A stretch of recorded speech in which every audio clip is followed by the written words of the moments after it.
एमती healthy yummy tasty वाला recipe बनाया वीडियो को फुल देखा पड़ो आपण मानक आदि प्रथम देखुं मो चैनल को सब्सक्राइब करनी लाइक शेयर कमेंट करनी एला झुंपुरी शाग जहाँ भल भाव धोई नहीं देखो भर गोटे मटर भाया अच्छी किसी तो बाछिया न था खाली पछर नाड़ी टे छिंडे भल भाव पूरा धोई नहीं परिष्कार करके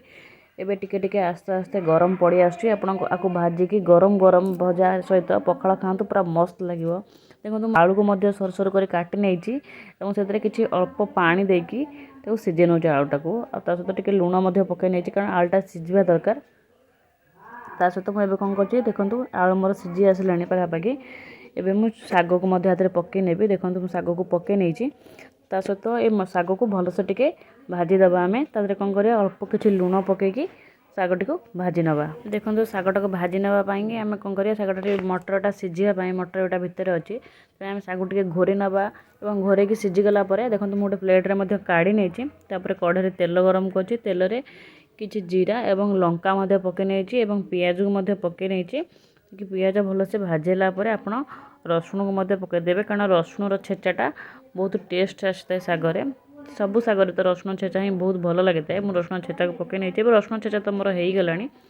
मुझे शाग को पकई भल भाव में मिसेदेवा शाग को पकईला कारण आगुरी तो आम लुण पकई आ लुण पड़ोनी कारण लुण तो आगुरी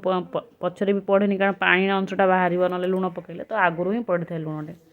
देखो एवं मुझे कौन करी किसी बड़ी छेचा रखी जोटा कि बड़ी छेचाटा मुझे पकई नहीं बड़ी चुन चुन कर छेची नहीं तो पकई नहीं कारण बड़ीर जो क्रिस्पी अंशटा बिरी बटर जो क्रिस्पी अंशटा बहुत बढ़िया लगी था शाग सहित देखो एवं केते सुंदर यम्मी देखा हेल्दी यार गरम गरम भाजतु एवं हल्का हल्का शीत कमी आसूँ सहित पखाड़ सहित खातु बहुत यम्मी लगे सुंदर लगे